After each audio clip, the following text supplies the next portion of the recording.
Welcome back, everybody, to the Shakedown Sitdown. Today, I am sitting down with Kenzie, who was a former Monet market partner, which we all know I just love Monet so much. I love talking about Monet. So Kenzie is a former Monet market partner, and she has asked and agreed to come on the show to talk about her story of her time with Monet, how she ended up leaving, her feelings, thoughts, all of those things. So Kenzie, welcome to the show. I'm so glad that you are here. Oh, thank you. I'm excited too. Yeah. So why don't you start by telling us a little bit about what you like, who you are, what you do currently, maybe, and then you can just kind of how you got into Monet, and I'll just let you go and tell your story. Sounds good. I am Kenzie. I go by they them pronouns. I forgot to tell you. It's okay. Oh, you can say she, her. What? I apologize. They them pronouns. You know what? And I put that on my script. It's okay. I meant to start doing that. It's okay. Because I do that with my students. Like because I'm a teacher, I do that with my students if they, request, but I keep forgetting to add that in. But okay. Kenzie, it's okay. It's okay. I don't mind. I have lots of family who just they don't understand pronouns. Yeah. It's a whole deal. Pronouns are super hard in English class, let alone gender identity. Yes. Very much so. So I'm Kenzie, go by they, them pronouns, she, her. If you want, I don't care. And is it frozen? Yeah, you froze for just a second, but can you hear me? Here. Yep. Okay, cool. Let me know if I keep freezing. I will. I am 26, and I live in Seattle, Washington, or I live outside of Seattle, Washington, in the great PNW where it always rains. Seattle, though, it's so great. It's pretty. We're getting to the warmer season, so yeah, less rain, more sun, and that's like the best for us. We put our shorts on at like 50 degrees. I bet. Yeah. Oh, we do. So I'm from Los Angeles, so my family lives in Los Angeles. Well, wait. So you grew up in Los Angeles? I feel like I feel like you're the first person I've ever met that grew up in Los Angeles. I feel like nobody actually grows up there. People just move there. That's so crazy. What was it like? Real quick, not to get off. It's okay. Living in Los Angeles growing up. It was good. I was in a middle class family. Moved around in the area. I lived in Downey / Whittier. It's it's a suburb in LA. And I love it. It's so diverse. I love it. It's warm. So it's really nice. And my family moved up there, my mom's side moved up from Guatemala, down in Latin America, back in the 70s. Okay. So my mom was 11 when she moved up here. So and I still have family down there. I go there every once in a bit, mostly for concerts. And I have a house, free stay. But it was great. I love living in Los Angeles. Now, would I live there now? Probably not. I like it living up here. But yeah, first 11 years of my life, I lived in LA, and it was great. I got to go to the beach, can be close to my family, and that was really fun. And then we made the jump in 2007 to move up to Washington. Gotcha.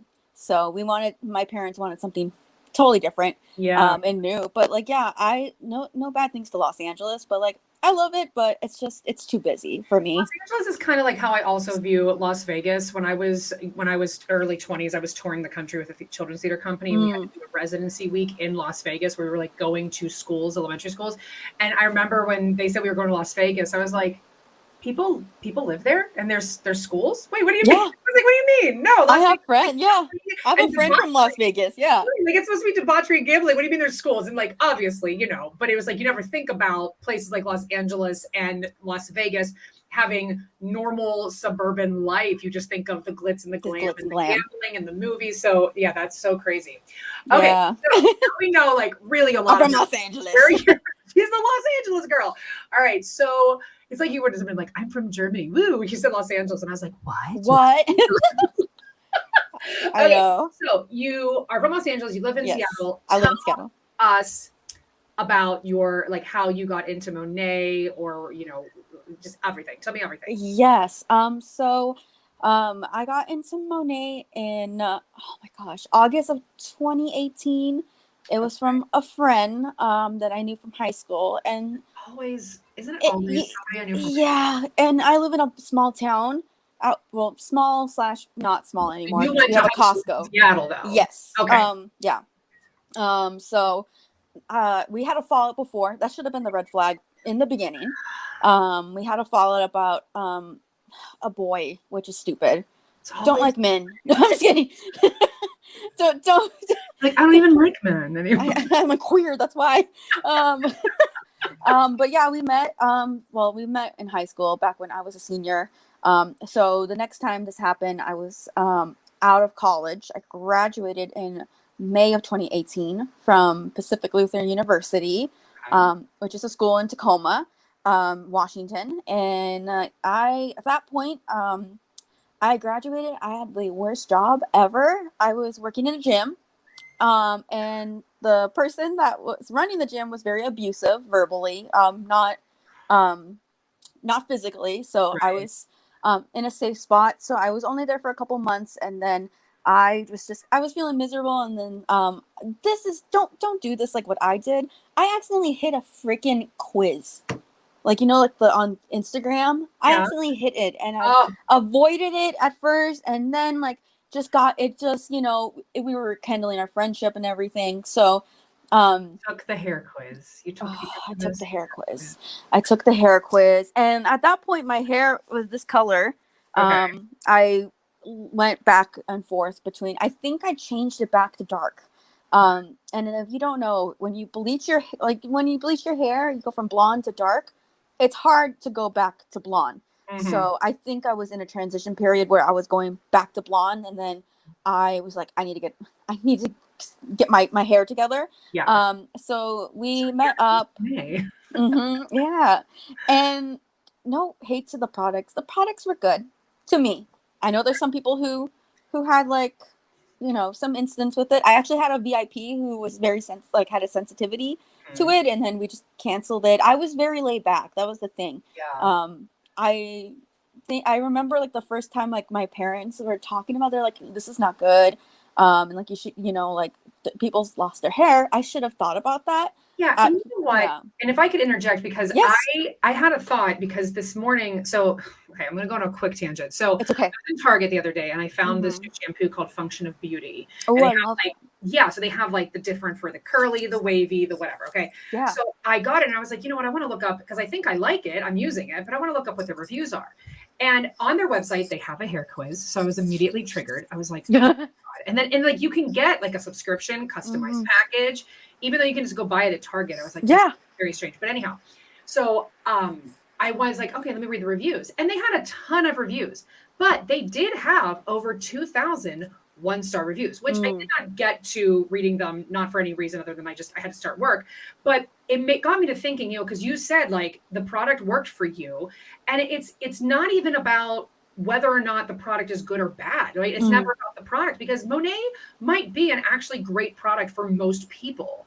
Function of Beauty has been so far good for me and might be good for other people, but there were 2,000 reviews of people that didn't like it. So when people are like, you just don't like the product. Well, no, it's not not really about the product. It's about the business structure. Yeah. So I just wanted to bring that up, because I was thinking about that as you were talking, oh yeah, this morning I actually did this thing, which was completely not planned. I swear I did. Yeah, it's legit though. Influencers use it. I have a social media marketing background. Oh, cool. So it's legit. If I'm watching YouTubers and they're promoting it, and they're making coin, and they're not making it in a pyramid structure that, I'm all game for it. But yeah, Function of Beauty was good. I've this is the thing that I think a lot of people don't understand with Monet too, and how they were harping about staying with that entire brand, and not doing stuff. So when I got out of Monet, I wanted to stop all the using it, and I had to do some trial and error. So I don't think a lot of people understand that too. So the review, I trust reviews. It's just the nature of me. I like journalism. I love just going into that and finding, the most unbiased stuff. So the products worked for me, but it was the business structure that was just hard.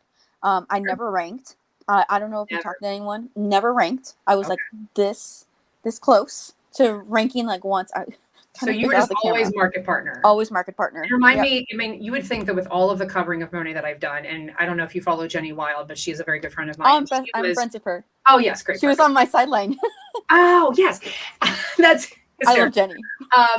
And so I forget what rank she got, but you would think anyhow that with all the Monet coverage I would get, I would remember or have those memorized. What is the next rank above market partner then? Managing market partner. Managing market partner. And then there's managing market mentor, right? Yeah. Is that next? AMB is the next one. Associate market builder. That's it. And then you go up your builders, and then you get to your directors, right? You know, I always wondered like how these people sit down to like, all right, what are the most absurd names that we can come up with the 15 million ranks that these people can come up with? Because every MLM has the different, you know, names, and they're all crazy. It's like managing market builder. Oh my God. Anyhow. Okay. So you never ranked. You were just market partner. Okay. Yeah. So just market partner. It was so hard. And then how long were you doing this for them that you never ranked? 2.5 years. Wow. 2.5 years. Now, 2018 to 2020. Okay. Now, did you have a team at all? Were you able to recruit anyone? One person. Just one. Did you try? Like, I did. Trying? Yeah. Okay. Oh, I was putting my full, can I cuss on here?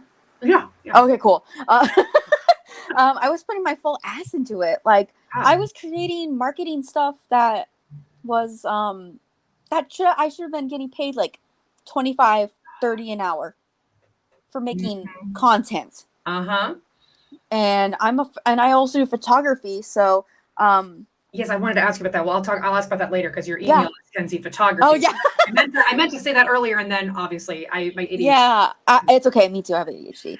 I'm rebranding that right now. I'm working with my my mentor / advisor, and working on a digital design degree. Yeah, I background. I have communications and journalism degree from PLU, which is the university I went to, and now I'm getting a social media certificate in marketing managing. And you know what's funny? I actually wrote a paper about MLMs. And then joined one?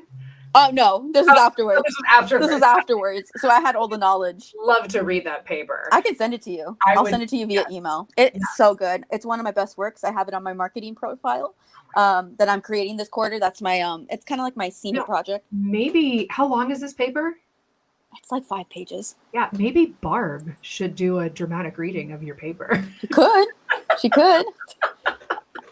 Okay, so it is really good. It's really good. I bet it is. So tell me how you ended up joining. Like, where were you at in your life? How did this? Because we kind of got off topic. How did this friend that you rekindled this friendship with? How did she get you in? Honestly, I was at I would say I was at one of the lowest parts of my life. One of them. Isn't that funny how that works? Right. You're like, there have been multiple. There actually has been multiple. And that's something I can also go into, how wild they use toxic positivity and all that. But yeah, I was just at the lowest of my life. My boss was verbally abusive.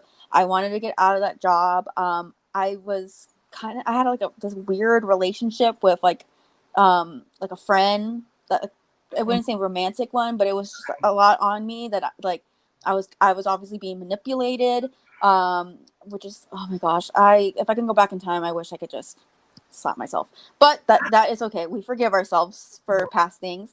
And so that's how she got me. And, I was back then, I felt like I was more like focused on the money. I'm like, that's the thing. My family has a money scarcity mindset. My dad especially does. And it's something he's learning, something I'm learning. As 26, he's turning 55 on Saturday. Okay. So that's over 20 some years of being financially. Your dad. Thank you. We love my Gemini in the family. I've never heard anyone use the phrase money scarcity mindset. Can you expand on that a little bit? Yeah, I can. And it could be also to an MLM term that I didn't realize, but my mom talked about it a lot previously. So money scarcity mindset is the I would say it could be a trauma response to not having a lot of money when you're younger. So my mom was not my mom. Well, this is funny. Both my families. My dad's mom was working 2 jobs, and he was taking care of his brother, and they didn't have a lot of money. And so that manifested when he was older and had, the money of the fear of losing that and like going rock bottom. And then my mom, same thing. She's immigrant from a Latin American country. My grandmother had an auto shop. That's how they met. My parents met at my grandmother's auto shop. That's amazing. Isn't that funny? Cool. That is yeah. And then they've always been, paycheck to paycheck. And so it manifested. It's like intergenerational trauma. It's like I like to manifest or like to say, but it manifests into that. So once you're an adult, you get kind of, when you feel like you're not getting paid enough, it's like you're scared of losing it all. That's how I can like frame it. Gotcha. I've had many times of that happen. I've had it when I was joining Monet, when I during the pandemic, several times in the pandemic, and then even now, like with my current position, it's sometimes I love it, but it's something I would like to get out. I've been in customer service forever, so. That has been that's kind of like something that I'm working on and like being better with the finances. And I feel like with MLMs too, it's all about money, and they make you want to, get this Cadillac, quote unquote, get this Cadillac, get this money, get this, be rich. And honestly, at this point in my life, back then that was what I wanted. I was like, I need to get as much money as possible so I can afford stuff. But at this point in my life, I'm like, I just want like a livable wage. What a concept. What a concept. How dare you? How dare I? Want a livable wage. It's to move out. You talk about this money scarcity mindset. It's because I've never heard that phrase before, but like I really relate. I get like anxiety. Like I'll tell my husband, like I'm having anxiety now. He's like, why? And I'm like, because I think that we're broke. And he's like, we're not broke. And I'm like, well, I just checked the bank account. And he's like, we get paid tomorrow. And I'm like, yeah, but that we're this low, we are broke. And he's like, well, maybe you shouldn't go to Marshall so much. I'm like, you shut your mouth. Like, so, I mean, it's partially my fault, but yeah, I understand that feeling of like, oh my God, we're broke. So it's interesting. I don't think I've ever talked to anybody about that kind of anxiety and that fear. That's interesting. Yeah, it is such a wacky feeling.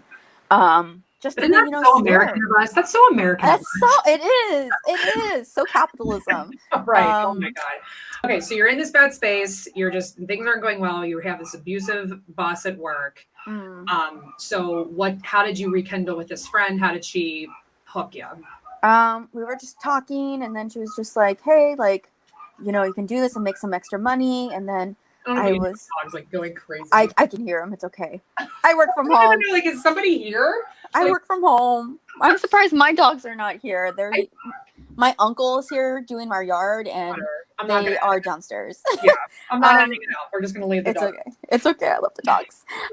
Yeah, I mean, like, it's just like a friendship, and like how they care for you, and that's basically how I got wrapped in. I went to an event, and somehow I was just like, they were very about it's a cult. It's a cult. They were mentioning that. Yeah, event is because the people that I know that did, because I knew of Monet from people that I didn't go to high school with, I knew in high school. Okay. They always talked about how there's no parties. Everything's from your phone. It's all online. So then as I started like doing this coverage and hearing people say events, I was like, wait a minute, what events? Everybody I ever heard said there's no parties. So what was the event? What was it, like a recruiting event or what was it? It was like a cocktail hour. Yeah. And at that point I was just like, oh, well, now I'm just like, oh my God, damn it, Kenzie. But it was like a cocktail party. And then I went to another event 2020 before the pandemic. That was just like, so this girl conference, she invited you. Yes. And so how did she reach out to you? Like, how did Instagram? Instagram. Okay. So when the DMs and like it was getting more and more, it was getting more like they were building, Instagram was building it up. So that's, that was it like a slow, casual conversation? Yeah. Just like, so just checking in, hey. Yeah. So then every once in a while you guys are talking, and then she just kind of like dropped it. Uh-oh, I've lost you. Well, wait a minute. There you are. Are you back? Sorry. No, that's okay. You're good. I'm back. Sorry. Or maybe I'm back. I don't know. Okay. So yeah. So it was like a slow build. She was like just being a friend, being nice, and then she just was like, "Hey, are you interested in this thing?" Right? Yeah, pretty much. How it went. Okay. Pretty much. Like tale as old as time, right? Oh, yep. Okay, so you went to this event, and then at what point did you ultimately join? I think it was like a week later. Oh, okay. Pretty quick. Like literally, or was it a week? It was like the next day or something. It was the last day of the month. Okay. It was the 31st. So right when she needed somebody. Exactly. Right. I just realized that. Yep. Right when she needed someone. What was her rank? Like her, A and B, I think. Okay, so it's not even that high. Like it's not, yeah. But she was making pretty good money, but like, yeah, it was A and B or something like that. Yeah. She had like a little bit of a team. But like, all of us kind of faltered out eventually. And what was I gonna say? Oh my God. Yeah, so that's how it happened. And then two and a half years of constant marketing and selling something and asking people to join, and I should have been being paid, number one. Number two, it was exhausting. Like, it's just like, now if you think about it, this is like, it was a full-time job at one point. Oh yeah. Did you ever do like a profit loss thing? And did you ever look to see, okay, how much do they actually make in, sales or commissions compared to how much money? I always wonder if people do that, because I did it eventually when I started doing all of this. And it was like, I had made $3,000, but I spent $4,000. So I'm pretty sure I spent over almost $1,000, and I think easily $1,000. I had a shit ton of products. Right. And I would say I got like $400. Right. So yeah, it's not even so, and that's over the course of 2.5 years. 2.5 years. Yeah. It's absolutely asinine.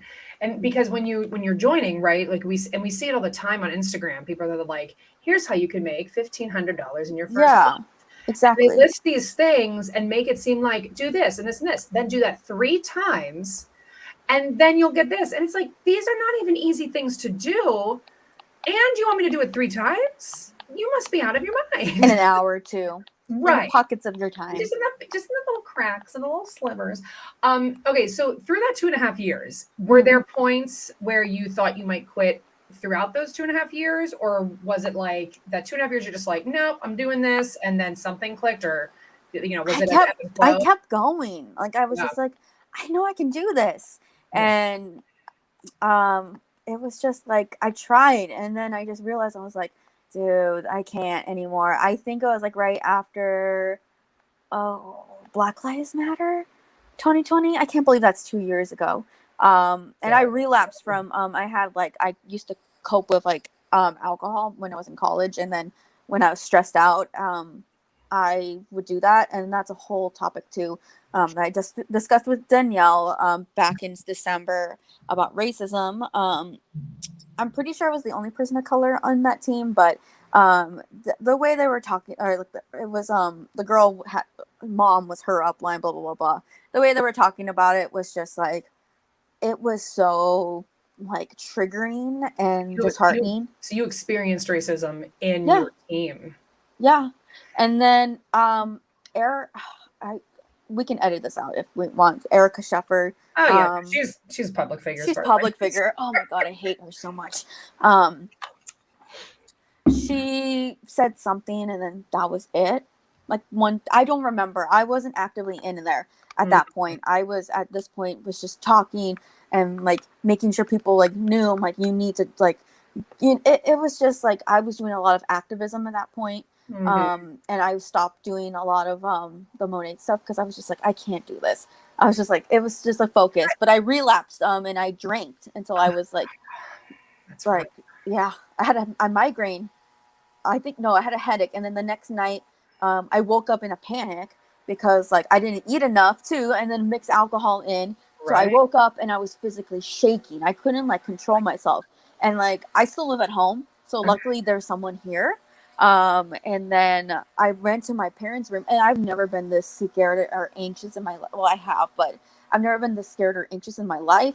And I go to like, I went to the room and I was like, I can't, like, I feel like I'm gonna throw up. I'm gonna pass out. I'm like, I don't know what's happening. I was like, it was just so bad. And so my mom, bless my mom, she sat, like, she sat with me in bed, gave me crackers and water, and like they got me like, oh, God, I love my family. I love moms, I right? love moms. Yeah, I love my mom so much. And that was just, it was interesting. I don't think people talk about that part of Well, MLMs. with like the racism part. Racism, sexism, Yeah. homophobia, the Well, whole thing. and you can correct me if anything I'm about to say is like Mm, not accurate, but just, I mean, and again, for everybody watching, like this is the first time me and Kenzie are actually meeting. But considering that you said that your pronouns are they, them, that mm, kind of gives me a lot of kind of background of like just context clues of what you probably stand for and believe and where you are, mm, maybe politically. And I think that what is really difficult to come to terms with when you're in an MLM, especially for people who are more left leaning, like mm, I, is that a lot of MLM represent like people who are reps, especially in the top ranks, are very, very right leaning. And yeah. their values are very different than ours. Mm, And speaking on just for me, one of the things that I'm working really hard to do is to try to be less combative, less mm-hmm, angry when I talk about those differing views, mm-hmm, how I feel about them. But it can be really hard when you're surrounded by it mm-hmm. and you're the only one who is thinking like, this is offensive, this is wrong, I can't tolerate this. And you just want to scream, but then you're going to be the one who looks unhinged and Unhinged. crazy. Meanwhile, you're like, no, I No. love everybody, but you don't know. No, I understand. And I think that we are finding that more and more. And for me to just speak on like what I do here, it's a delicate balance of realizing that like people who are coming out of their MLM might want to come out of their MLM and be very, very right, be very, very on the right. And we might have very different values, but Yeah. we want to still help them get out. It's not Mm-hmm. like, oh, well, you're a Republican, so you can just stay in your MLM. No, Bye. not, I mean, I'm not going to say to a Republican, you stay, whatever. I'm not, trying to be divisive here. So that's the whole point is that, but it's when you're in it, it can be really difficult to like wrap Mm-hmm. your head around, and you experience that firsthand, which is just I can't, I mean, I'm as white can be, like, so I've never experienced that kind of racism. I never will. But I can only begin to imagine what that must have felt like, Yeah. to experience that. It was wild.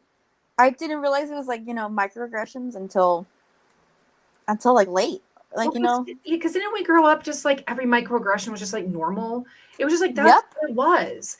It was normal for people to be like, he's black. It was normal for us to Yeah. whisper the word black, Yeah. Or which is a brown or yeah. microaggression, right? And Mm-hmm. so and so now as we're getting older, we're growing up, we're learning to realize that those things are microaggressions. And I think there's just like two groups of people. Now we're really getting just like Yeah. completely It's a different one. there's two different types of people where it's like, okay, we are able to say, all right, that's a microaggression. Let me marinate on it. Let me Mm-hmm. reflect. Let me learn. And there's other people who are like, I don't want to change. I don't Yep. want to have to do anything different because I don't want to focus. And change takes time for some people. So yeah, it is really, really crazy. Okay. So let's talk about when you left. How did you leave? What did you experience? Give me the tea. I left. I think I left to the day last year on the third anniversary of me signing up for Monet. I stopped doing stuff Okay. like second half of 2020, and Okay. then I really started talking about it in 2021. Side note, I did call this person out, and I did it on social media. It was deleted. That was how I was reactive. Totally acknowledge that. I had friends who were like, that wasn't the best. And I love them to death. They brought me, but I was just Girl, you know reactive and I've I was got upset. stories. Yeah, I was just reactive and upset. And so she was like, you're being childish, and went off about how I'm acting as, you're a college graduate, and well, like just dragging it down. And then she was in indirect tweeting about me. I don't know if you know what indirect means. Just basically not saying your name. Oh yeah, well, yeah, Talking okay. shit, talking Yeah. shit. And I was just like, oh my God. And so I have And this was your upline, your former friend. Okay. Yeah. So how did you tell her you were like? So did you tell her you were leaving? Did you just kind of like stop selling? What I just happened? stopped selling. I just stopped selling. I didn't even tell her I was going to leave. She could see. Well, like when I canceled my account, she could see that. Right. Okay. So she could totally, see that, and that was just like, that was me, just exiting. That was like, the best way. Did she say anything to you about it? Okay. So at what point? So then you called her out. You did a social media thing. Yeah. At what point was that? That was way before quitting. Oh, okay. So you were still technically. I was still in it. Were you selling or no? Nope. No, you weren't selling, but you were still technically a market partner. Mm-hmm. You called her out for what specifically? I think it was in regards to COVID. Okay. Stuff. And I, it was my fault. I said, things. I said words that identify that it was her. So, that's on me. Yeah, I think, and you know what, and I can speak to this. I've experienced it. I've done it. It seems to me, just hearing that story, that you hear things, you get riled up, you get angry, you become extremely passionate, and when you have been posting on social media about all the other things that are going on in your life, as you were, when you're angry, you're like, well, time to post. Here it goes. This is what I do. I post about the good things and time to post about the bad. And that little, the angel on your shoulder that's supposed to be like, slow down and think about this, is just not even there because you've thrown it off. And, and it has consequences. It has repercussions. Like you feel it come back. The unfortunate part is that the forgiveness on the other side is not there. It's really like the most difficult part I've found about social media is that there is no room for forgiveness. You make one, inflammatory post, call someone out, and you're done. People are going to just drag you forever. And it's really, it's not a friendly place. No, it's not. No. Yeah. Especially coming from someone who does, who understands social media. Yeah. It's not designed to be forgiving.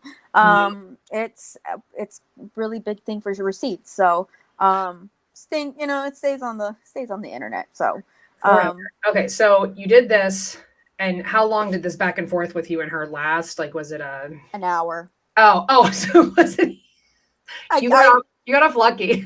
I blocked her. I was like, I'm not doing this. Okay. And I did not know at the time, but I think I just had a meltdown and I did not know I had ADHD back then. I think I didn't get an appointment or something until I think the next August or something. I was still working. How old were you so you're 26 now. So you were like what, 22-ish? 25. No, 20. Oh, this really recently just happened. Yeah. Okay. And you know what? And it's really important that you bring that up because I just recorded a video today that's actually going up in about a half an hour, talking about adult ADHD. And there are so many adults because, everyone's like, oh, all the kids have ADHD. Yeah. All the adults do too. But we weren't diagnosed in time. Now I was diagnosed in the end of high school. But there's so many people at your age who are like, I have ADHD. I got to get diagnosed so I can start to figure out how to manage this. And a lot of these things are results or the consequences of our ADHD. And that's not to say we should just get a free pass and be immediately, just oh, well, then it's okay. No, but at least an explanation that we're not just crappy people, just being well, screw you, I'm going to say whatever I want. There's an actual explanation. And when people are 25 discovering they have ADHD, it can be overwhelming to be an adult and be like, okay, I have this learning disability and I'm 25. Yeah. What do I do? Yeah. And then I've always had a learning disability. Oh, okay. So, they did a case study of me in 8th grade. And then, you know, I proved in high school because I got good grades and blah, blah, blah, that, Yeah.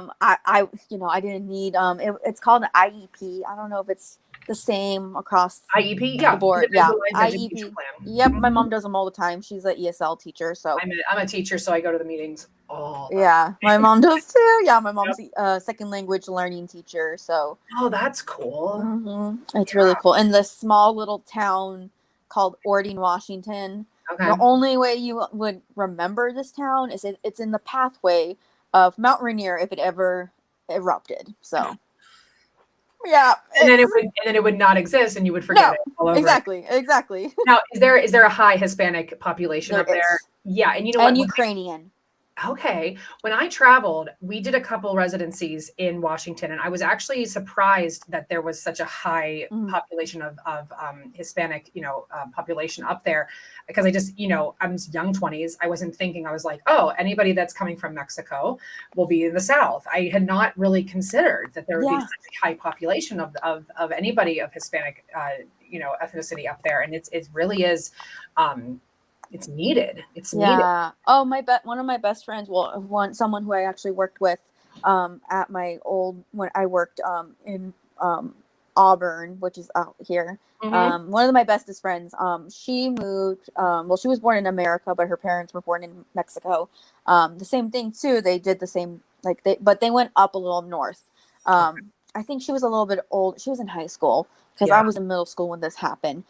So she did the same thing. So yeah, it's weird. It's like Washington. Yeah, It's like you you wouldn't don't expect think about it. it. It's Yeah. cold. You're right. But I think that's also a perfect example of the education system in America. Yep. That I was raised with this education to not even consider the fact that there would be immigrants or Mm. just anyone of a non-white ethnicity in Washington. That in Yeah. my brain, when I pictured people of Washington State, they were white. Just That what? Yep. Exactly. and that in itself is a microaggression. When you ask people, what kind of people do you think of when you think of, so it's really wild. Okay, we keep diverting. It's okay. That's what But you know editing's what? for. Whatever. It's just a shakedown, sit down. So, okay. So when you left, was there any fallout? Did people block you? Stop talking to you? Did that happen, or were you not so deep in it that I you was yeah. I that? wasn't Okay. deep. I knew Jenny. I love Jenny. She's my She's fave. amazing. She's amazing. I love her. We're same sideline, same kind of team, I think. Okay. And the first thing about like MLMs that I did notice, person I knew from it, who left, her name's Lexi. She's my favorite. I Lexi think that Wilson.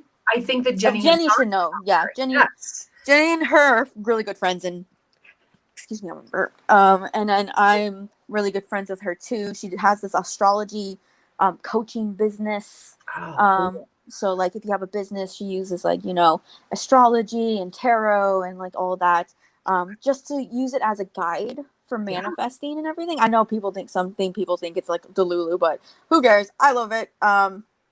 I believe in it. I have no opinion one way or the other of it. Sweet. I was raised super Catholic, and I'm no longer super Catholic. So I'm kind of just like, listen, I used to believe in a lot of things. So who am I to tell you that that's Exactly. Yeah. whatever? Like, Exactly. yeah. If everyone's always like, what's your sign? I'm like, I'm a Sagittarius. They go, oh, of course you are. And I'm like, Yeah, I'm a Scorpio. So okay, like cool. I don't know what that means. I don't understand my sign or my rising moon. I don't know. I don't know anything of it. it's complicated, but I love it. Yeah, I know people are like, "You're a Scorpio," and I was like, "Yeah," and they're like, "Oh," and I was like, "Dude, I'm not that bad. I promise." I'd be like, okay, can I still come in? I know. Yeah, we have a lot of Scorpios on my dad's side of the family. My So baby nephew what is time one. of year is Scorpio? Is that what? End of October Okay. to November. I was literally born 3 days after Halloween. Yee. Like literally, there's a picture of my mom. She's super pregnant. She's done with this, and then there's like more pictures of her at the hospital, and she's like, I just want to get this child out. Yeah. Oh my So God. yeah, I was born 3 days after When I was Halloween. pregnant with my son, I tore apart a baby doll and I like stuck it into a shirt, like glued it in, and then Oh my put blood around it so it looked like the baby was crawling out of my belly. Oh, Totally, mashallah. totally has nothing to do with anything other than I just thought it was really funny. That's yeah. Okay, so you leave Monet, and then Mhm. what happens next? Like, where did you go from there? Lots of processing. Oh yeah. How Lots did of, you feel once you finally stopped? yeah, it felt relief. I wasn't busy. I wasn't making content for cheap. I Right, was back in school at this point, actually doing shit. I was right. just I felt free. I think I didn't feel free until I got rid of all my products. Which is funny because I have like a TikTok that blew up of me just dumping everything. And then I had to turn off the comments because people were just like, "Oh, of course, like why, like it's blaming me," and I'm like, "Shut up." Right. I also tossed the Rachel Hollis book in there too, so I was just like, Listen, if I had a nickel for every time somebody in our group, our Facebook group, was like, "Have you read Girl Wash Your Face yet?" And I was like, "No, "No, I'm a teacher. I have no time to read anything that has nothing to do with education right yeah." now. So no, thank you." And I'm really glad I avoided it. Like everybody, I still You have. go back and you're just like, "What the fuck?" I kind of want to read it now. I kind of want to sit down. Yeah, read it. It's so white privilege. Her ex-husband is oh my god, he's on a whole nother level too, and he's going through his recovery and everything. I've been watching like a deep dive of him. But he's obviously going through something and he doesn't want to admit it, and it's sad for both cases. I think what fired me up was the toilet gate situation with Rachel. She just basically talked shit about her housekeeper and just said, "Oh, like, the woman who cleans my toilets," and because someone called her out for being privileged. And then she went on this whole rant, and and saying how hard she works, like, and I'm just like, girl, bestie, your housekeeper wakes up at 5 or 4:30 in the morning, probably, and Yeah. has to like I bet you it's most likely a person of color who's her housekeeper. She's in M- Texas, Most most likely a Hispanic. And then my best friend who I used to work with, her mom used to be a cleaner too, and a housekeeper. Mhm. So I'm just like, oh, that grinds my gears. Yeah. I mean, I think now that you're saying that, I caught wind of it, but I've not done any diving into the Rachel Hollis, Dave Hollis fiasco of who they It's are too because I just much, honestly man. just don't care about them. I don't want to give them my brain space. Um, okay, so I mean, if you had to encapsulate your entire time with Monet in like one sentence, what like how would you wrap it up? If you only got one sentence to tell someone about it so that they would not join. That's a hard I know it's question. hard, or maybe two sentences. Like how would you? I would say don't do it, and Yeah. research, and protect your mental health. Mm, That's something I think often. Um, but like the good thing about this all was that, I was discovering more of like mental, like, helping with my mental illnesses. I have a cocktail of mental illness. I know it's bad to say, and I think I have to actually go to my psychiatrist too, because we froze again. oh, did I All freeze right, again? Did there I you go. freeze Nope, again? you're back. Yep, you're back again. All All right, right, so we're back. I have to go to my psychiatrist. That's where you left off. That's where I lost her. Okay. I just messaged my psychiatrist the other day. I was like, hey, I think I need to be screened for OCD. I mean, I think what's really great is that you're able to be like, I want to get this at least looked at. I think there's nothing more relieving though than going in and being like, I want to get this evaluated, and then having a doctor say, no, you're good. This is just Yeah, something else. And you'd be like, okay, cool. I don't have this condition. But it's also relieving when they're like, yeah, you're kind of right on. And so now you're like, great, now I can get answers and now I can get exactly, help. And exactly, it's so really freeing to be self-aware of your mental health and what conditions you might have and how you need to advocate for yourself. hmm um did you guys have a lot of like did you have to attend a lot of Zoom calls and stuff like that when you were in Monet? How many a week would you say that you had to There's do so many. I think like once a week minimum. But minimum? then they have like other things, like power hours, I think, and then like sometimes like emergency meetings, and then Okay, talk to me about a power hour. yes. I don't fully know or understand, because the only power hour I know is where you listen to a 60-minute CD that somebody made on their Mac or on their laptop in college, and every 60 seconds a new song plays, and when that new song plays, you take a shot of beer. So that's the power hour I know.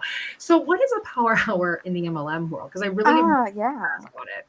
It's basically it's the thing that they say where like the cracks of your day is this is where it's most important. You're reaching out to people, you're doing reach outs, cold messaging. You're following up with the reach outs that you had from the couple of previous days. You're doing your personal development. Personal development now is very, very toxic to me, so I try to stay away from that. So at least like a couple minutes of that. Check your numbers. What else? Like So it's just like it's like body doubling. Yeah. But with your whole team. Exactly. And is somebody like leading it? Or are they like, is anyone? Yeah, sometimes they would. Jenny actually led one. Back when we were in it. Jenny, when you're watching this, I'm going to need you to get me a recording of your power hour, and we're going to react to it. I wish I was still in the Facebook group, but yeah, it was from 2 years ago. So, it was so, yeah, I just thinking about that. Yeah, it was, yeah. Like, so what do they say if you're leading this? Like, what would Jenny be saying? Like, what did we start? I think we started with like a prayer. Prayer. Oh God.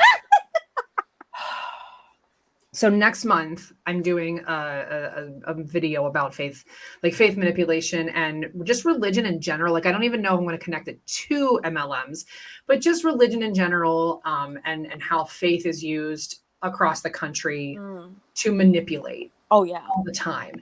And I say this because I'm going to get comments of people being like, you're attacking all Christians. I am a Christian. I am still very much identify as a Christian. I believe in Jesus Christ. I believe he died on the cross, but I do not believe that I have any right to use my Christian beliefs to influence anyone else. And so, some people get mad at me when I talk about faith manipulation. And so like, I always like to preface it. I am a Christian. I don't go to church right now, but that's just because whatever, that's a whole other conversation. And I can't wrap my head around the only place I think it's appropriate to start any meeting with a prayer is a church meeting. A church. Yeah. Like my dad was a music minister at our Catholic church. And when they would start choir practice or his meetings with the pastor, he would start with a prayer. Absolutely. You're in a church. This is a religious thing. Sure. Yeah. But if I went like into next week, we're going to graduation at my school. If they're like, everybody would like to start with a prayer. I mean, there'd be mutiny for, so or if you're, working at the Gap and they're like, hey, everybody, before the shift starts, we need to do a prayer. Prayer to Jesus. I'd be like, I'm going to go fall into the Gap because I'm not doing that.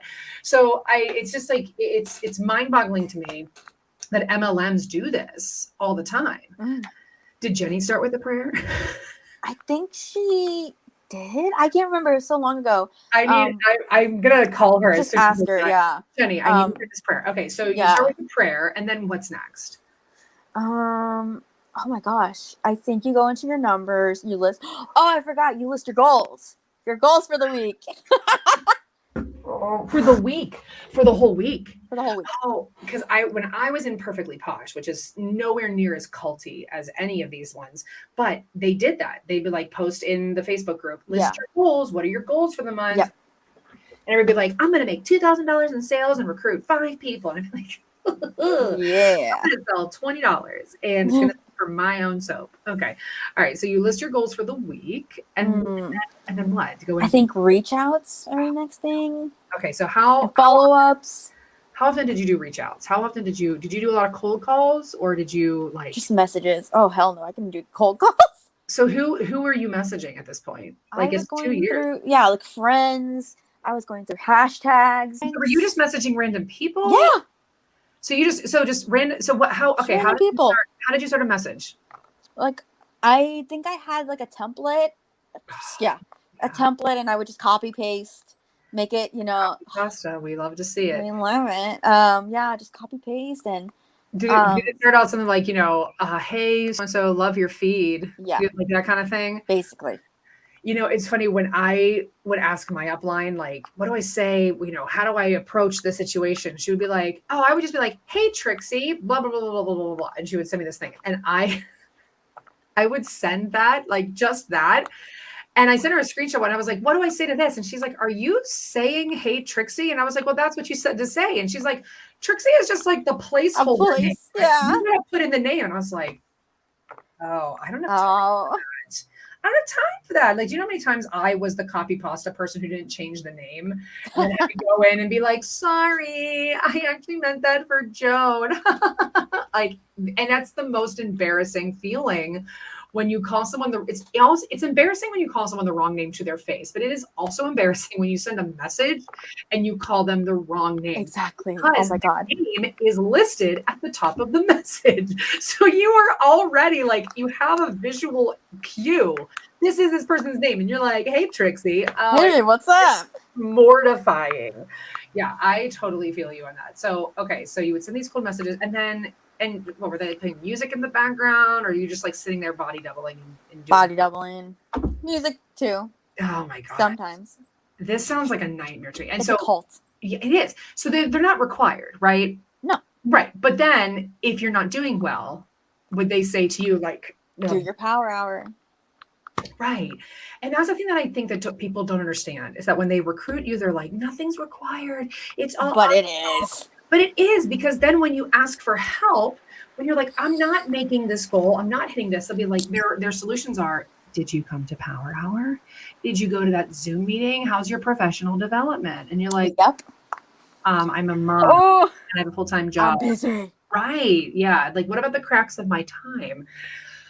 Oh my goodness. So at this point now where you are, do you feel like you had to do a lot of healing after leaving an MLM? Do you feel like it did a lot of damage to you? Yeah. Yeah. So where are you in that process? Like, do you feel like you're still working through it? Do you feel like you're almost there, or? I think I'm still working through it. Yeah.